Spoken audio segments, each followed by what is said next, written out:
Well, good afternoon and welcome to this week's edition of Drive Facebook Live. I'm Bob Spitz, your host, along with my partner, Tony Whistler. And today we have a very nice couple from Lakewood, Colorado, Leo and Kim Perez. Hello, Leo and Kim. Hi. Hello. For all of our listeners, would you tell us a little bit about you? You know, I said Lakewood, Colorado, but where is that and the kind of work you do? And oh, by the way, if you see one of them jump up and down, it's because they're at home and they've got two kids. Absolutely. And she's calling right now. So yeah, we love to talk a little bit about us. So as you mentioned, Bob, my name is Kimberly. My husband's name is Leo. We own an automotive repair shop in Lakewood, Colorado. It's just Now, about, I didn't say the name of your shop. What is it? it's called Mechanic Project. Mechanic Project. I thought that's a very unique name. It is unique. We as entrepreneurs, very early on in our career, we started a couple businesses and they always had the name Project in them. And those businesses didn't really take, but once we got in the automotive industry, we thought, yeah, let's keep the project name going. So we chose Mechanic Project. And it's been pretty unique and it stands out, but a lot of people do think like, oh, do you guys just do project cars? Is that all you do? So, but it's good to start the conversation and say, hey, no, that's not all we do. We fix everything. Right. And so how long have you all been in business and what kind of shop do you have? And So, we've been in business 9 years. We'll have our 10-year anniversary in 2025. Congrats. Thank you. We started as a mobile repair company and we had a tiny Ford Ranger truck. And we both worked in corporate. My husband was in blue collar, but for a very big company. I was in corporate with an HR background. And when my husband got off work, he would just go fix cars. And excuse me. And that's how we started our dream. And that quickly grew and we went from a truck to a van. And I remember getting that van and we put our logo on the side of it and we were so excited. It's great. It was official. So excited. We had the van and we had an extra work cell phone that wasn't ours. So we were like, oh, we got the phone and we got the van. Like, we're good to we're go. in business. We're You're silent. established. You are established. Exactly. Now, which Yeah. one of you got sick of seeing customers' cars parked all over your driveway first? Oh my goodness. Both of us. Yeah. Luckily, our neighbors were very understanding because they got taken care of too. So Yeah, absolutely. And So we then don't you have an HOA, so everybody was really understanding. But it got to a point where we were like, okay, we can't be mobile anymore. So we expanded and we got our first shop. right. Fair. And how many bays is the shop, Leo? we just have two lifts. We're a little itty bitty shop. We're like 1,800 square foot shop. Oh, you're gonna outgrow that, my friend. Yeah, we're almost there. Yeah. And you hired a service advisor this past year, is that correct? We did Last year, yeah. last year. September. Yeah. Now looking back at how you were trying to do everything, sell service, run the business, work on the cars. Now that you have a service advisor, can you imagine going back to doing that again? No, No. no. No one can. When she has days off, I can't believe how I used to do it. Yeah. Yeah. And she's a godsend. We have two employees, a tech and a service advisor, and they're both really unicorn employees. They're both really, really fantastic. And so we do our best to hang on to them. And at the end of every day, she sends me a report with how much we spent on parts, with our sales, if we had any new customers, if there were any parts returns. And so I see that report every day. And recently she took some time off and Leo came home and I said, where's my report? And he goes, I didn't have time for that. I can't send you a report. And so I just thought to myself, oh, I can't wait till she gets back. Yeah.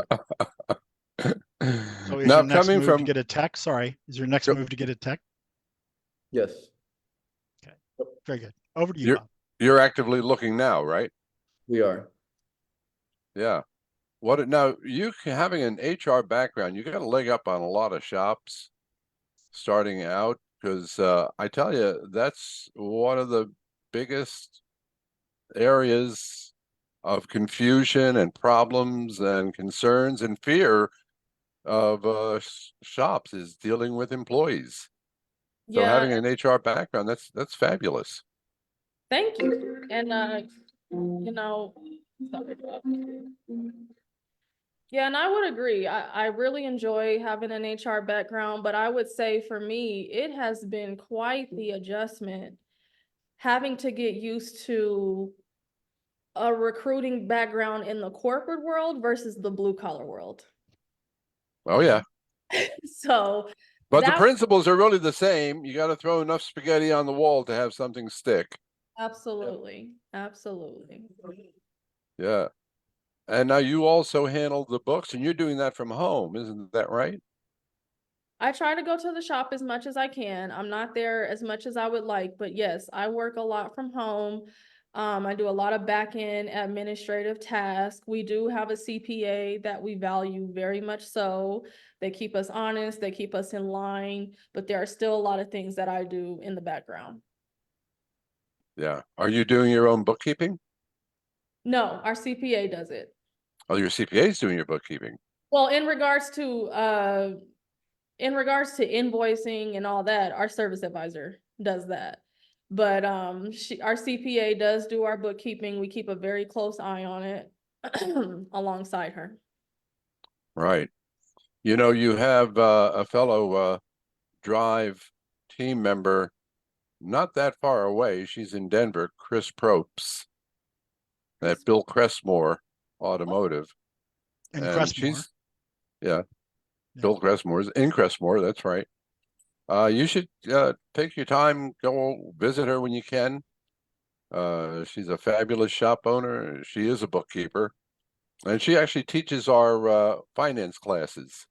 Oh, that's cool. I would love to take one of those classes. Yeah, We'd love to yeah, have you. yeah. So she's doing that right now. And speaking of training, Kim, how would you say the training that you received? Because when you came onto the program, you guys were pretty much doing it from your own Understanding. understanding and pulling yourselves up by the straps of your boots. How has the training you've received at Drive helped? You know, it's been tremendous. It's been life-changing. When Drive came into our lives, we were actually considering closing our doors because it was just getting too hard. And it was getting hard in the aspect of we think we're doing everything right. We're such hard workers. We're so busy. So why isn't this working out? And we got together with Drive, and the training has just been life-changing. One of the biggest takeaways for me has been understanding the analytics and the KPIs and how they all need to work together for everything to be successful. Great. You know, I don't think we had a good understanding of just the KPIs we track every week, right? Gross sales, average car count, our ARO, how much is it costing us in labor versus how much are we making, how much are we spending on parts, and are we keeping that at a certain percentage, you know, as a whole? And I don't think we understood how all of that, how we needed to constantly know those numbers and be on top of those numbers. And that's when the game changed for us. Right. That's great. Yeah. Yeah, because it is in the numbers, you know. I liken KPI management to auto repair. You know, you pull codes on a car and they're telling you where to look. Well, your KPIs are kind of like the same way. They're telling you where to look, right? Yeah. So you're not running blind. Right. Right. And it's just even been so magical. Like some weeks our car count might be low, but our ARO is high. So Oh yeah. we're fine, you know, it's like, okay, well, you know, we didn't need to see X amount of cars if our average repair order was in line or a little bit high. So just understanding that stuff has just been a game changer. Oh, yeah. Nice. That's an important lesson to learn, and because that's a common phenomena.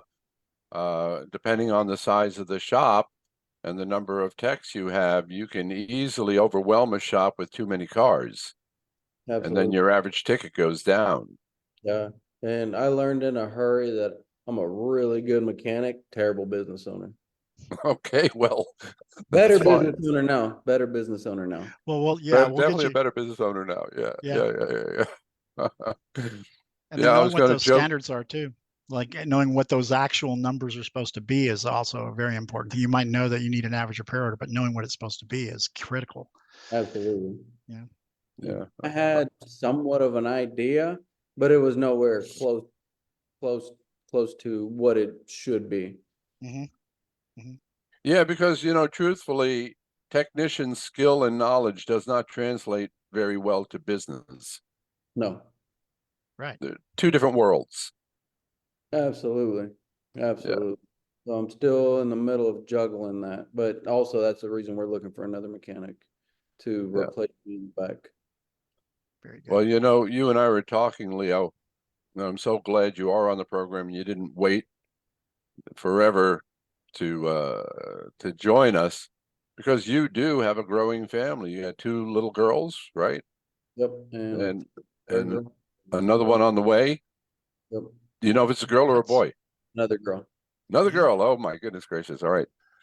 And that time, as you and I discussed, is so valuable. And to miss their lives due to business is just such a crime. It's just a shame. Sure. So I'm looking forward to you getting that other tech and locking up your toolbox and getting out of there at 5 o'clock. And Yep. No, I Mm. make it a pretty good point to wrap it up at 5, but most days I'm there early though. yeah. Mhm. Now, one of the age-old problems of family-owned businesses, when husband and wives are both involved in it, is it's hard to turn the business off after closing. Oh yeah. Have you been able to do that? No, honestly, matter of fact, sometimes we're like in bed, getting ready to go to bed, like, all right, good night, honey. And then, oh, well, hey, this happened at the shop. Oh, and hey, this bill for the shop's coming up, or yeah, something. It's always a topic of conversation. Yeah, Something to look forward to though. that's very common. Yeah. The more, But now, and when you, now more on the positive side than the negative side. good. Right. Instead of, oh my gosh, we got all these bills, go, oh my gosh, we got all this money. Yeah, Exactly. Have you seen your sales increase since you've been with us? we have. We Good. have. Sure. Good. Very Yep, good. I think the best month I had before drive, just for our itty bitty shop, me, myself and the other mechanic.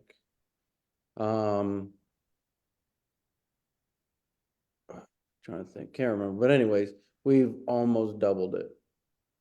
Very good. Fantastic. Yeah, I can't remember exact, but we've almost doubled it now. And that new number is more profitable than the old number. Yeah, Right. Yeah. Because we have a joke, gross is just gross. In fact, it's gross how much gross shops have. Where's the cash? Yeah. Here's the money. Right? Where's the money? I worked with a chain. They had 25 stores doing 25 million a year, no bottom line. Can you Mhm. Wow. imagine the frustration of that? No. But I will say, since we started with Drive, our sales have doubled weekly. Mm-hmm. It's great. Yeah. And the That's profits great. are looking better too. Like you're getting the pricing's looking good. The pricing's good. We got our pricing in line. And that's all great. We're pretty competitive. We're not the cheapest. We're not the most expensive, but we're right in the middle. Mm-hmm. It's good. Well, So that's fine. They don't come to you for price. They come to you for quality. Mm-hmm. yeah, That's the goal. yeah, That is. That is. You want to have the reputation of, by gosh, they're good. They're not cheap, but boy, are they good. Yep. right, No. right. What's your saying to customers? Do you want cheap and, Oh, do you want good work, cheap work, or fast work? yeah, Right. You're gonna have two of those things, but not three. You have two, but you can't have all three. yeah. That's right. That's right. And so you're seeing a good mix of vehicles in your shop. We are. We are, yep. Normal little compact cars, diesel trucks to higher end Mercedes and Porsches. And what are you doing? Because that gets to be a challenge with all the changing technology of the cars and keeping up on what all those different manufacturers are doing and having the scanning tools and the software to diagnose all those vehicles, different That's the kinds one of that drives vehicles. me lately is the scan tool. What was that? I said, that's the one that drives me crazy lately is the scan tool, especially on newer vehicles with all these firewalls and extra licensing you have to get just to access the computers in these cars. Mm. Yeah.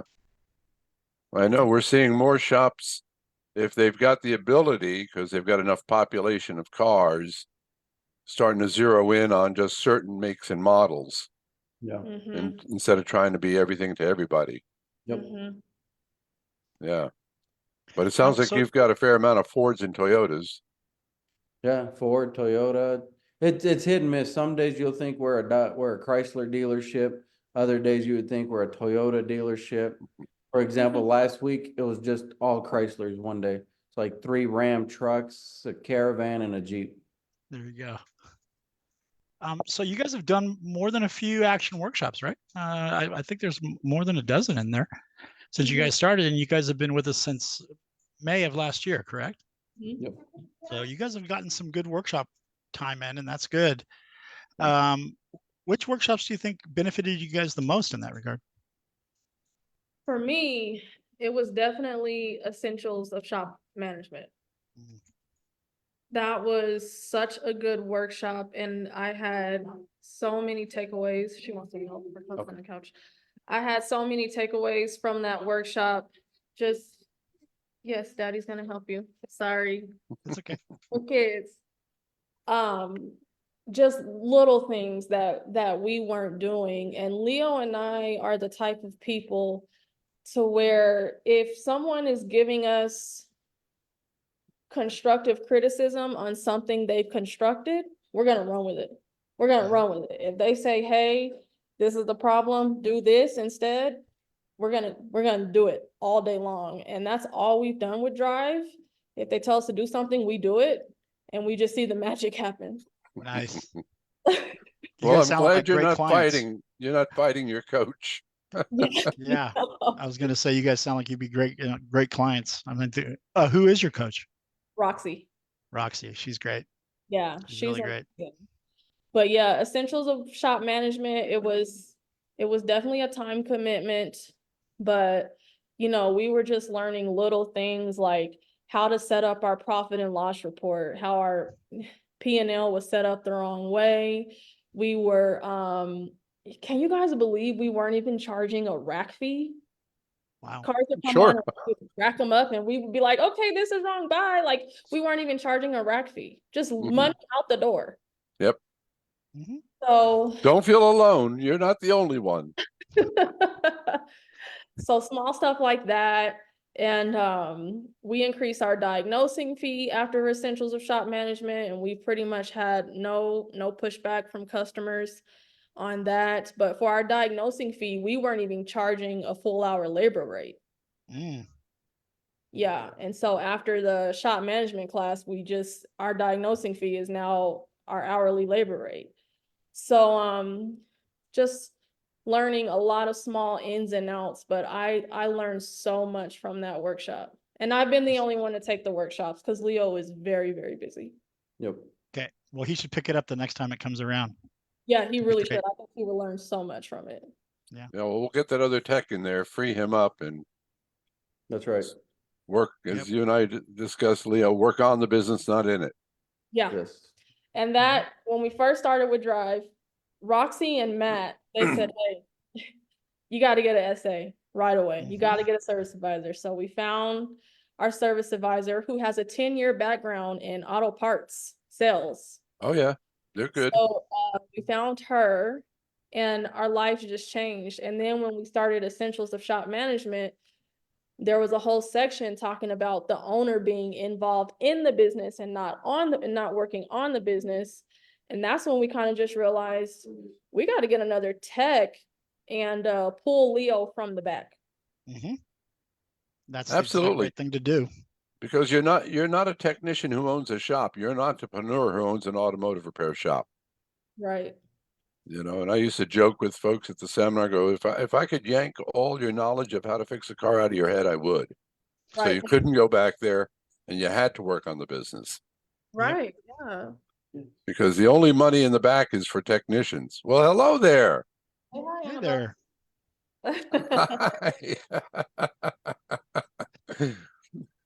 Yeah.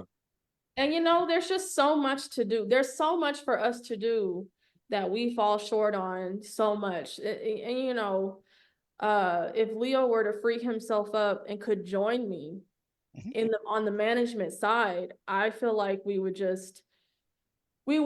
see new highs. I Yeah. agree. And you I will. agree. You will. You will. It's a process, you know. Reaching your goals is an ongoing process because you achieve a goal, then you set a new goal. You achieve a goal, you set a new goal. And, you know, one of the goals will be obviously is succession. Now, that might sound odd to you, but you're 10 years already into the business. Right. But looking into the future, you're 55, 60 years old. What are you going to do? Right. And Right. that's the thing right now. So the right time to start a succession plan is when you start the business That's Mhm. right. or It's now. never too early, never too late. That's right. Absolutely. But I am glad you got that service advisor because, you know, one of the biggest profit killers is the owner on the front counter because owners wear their hearts on their sleeve. Mhm. Yes. And that is this guy. One of the biggest hurdles we had to jump was Leo transitioning from the nice guy to a business owner. And he'll always be a nice guy. He has a good heart, but there were just so many favors early on Oh, yeah. that we used to hand out. And now it's just like, no, we can't do that. We want to keep our doors open. We have to run the business consistently. Oh, Yep. yeah. And It's when you have a amazing how many friends you have when you own an auto shop. Exactly. I used to always joke that if I'm running a business, my friends should be wanting to pay because they want to help me get my business off the ground. But also the thing is, it's easy for a service advisor who's tasked with getting the money to simply get the money. They don't have they'll never think about how it shouldn't be the case that they get the money and they do it. And some owners are always wonder, am I going to be able to get the money? Am I going to be able to get the money? And a good service advisor will just get it, and then they'll get it. Absolutely. You Yeah. know, I'll tell you a funny little story. I was working with a shop many years ago. He has since retired. He's very successful, sold the business, did a succession plan. But when he was starting out, he was trying to write his own service, run the business. And I pounded on him until he got a service advisor, and he hired an experienced service advisor. And after the first week that he was there, the service advisor, my friend was looking through the repair orders for the week, and he pulled out one repair order and goes, "Holy cow, how did he get that much money for that job?" And he brings the ticket out to the service advisor and shows him, goes, "John, how did you get this much money for this job?" And John looked at the ticket and looked at his boss and said, "I told the customer the price." Exactly. That's exactly right. Because it's always in the owner's head, I'm charging too much. Yep. Yeah. So no, that's a vital first step is obviously getting yourself off the counter. Because, you know, when you own a business, you can't be worried about Sally Jones' car at 5 o'clock. You can't. No. That's a service advisor's job. Yeah. You know, otherwise your attention is too close to right now. And your attention's got to be 6 months from now, a year from now. Where's this business going?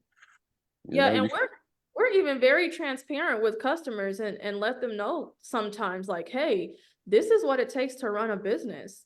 We can't keep our doors open. If we give a favor to you, we have to give a favor to everyone.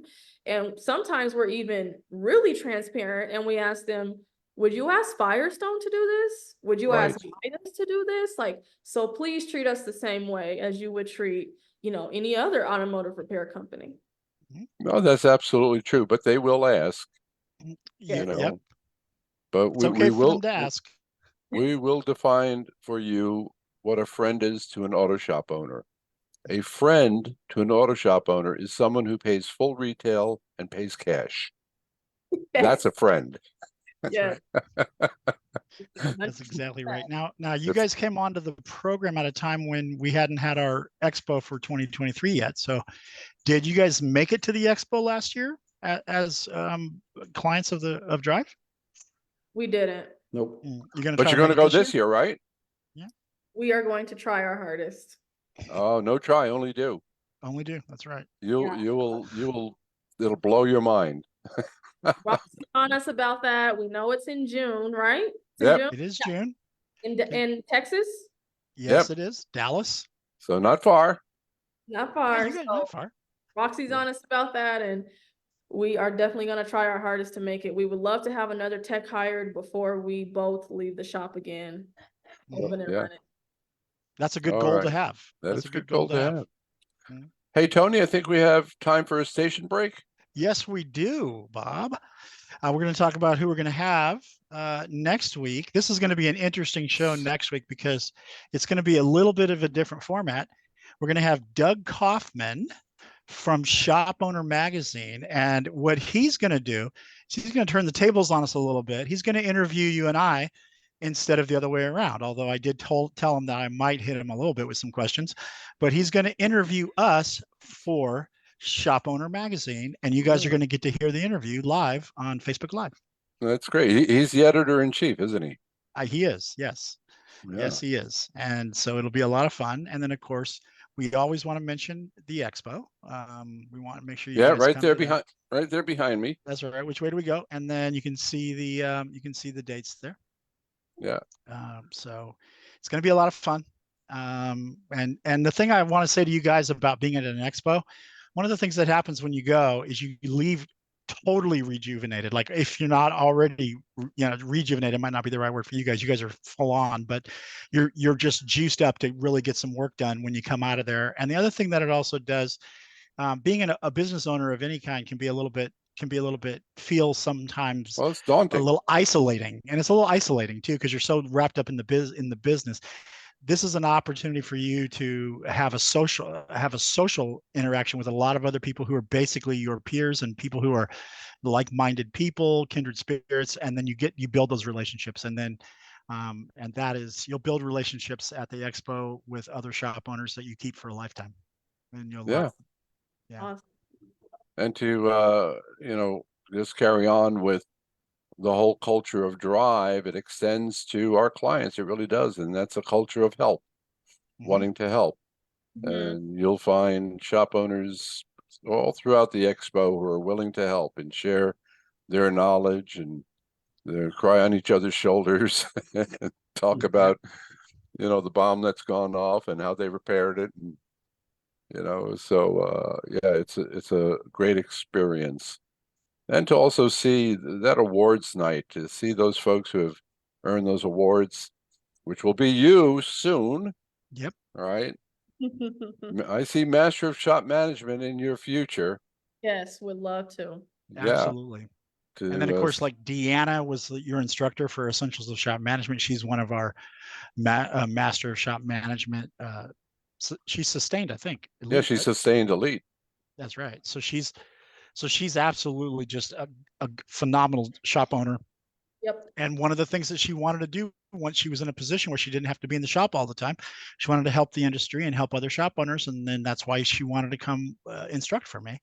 And she's an instructor, and she helps other shop owners to do better. So Yeah. that's the kind of people you meet at the expo. Yeah, that's the culture of help. Well, I want to thank the two of you for joining us today. It's been such a pleasure to speak with you. And your daughters, where are they? They're so Oh, cute. yeah. And I wish you nothing but continued success. So from all of us here at Drive, thank you for attending this week's edition of Drive Facebook Live. we'll see you next week. Have a great weekend, everybody. Yep, bye. Thanks. Thank you.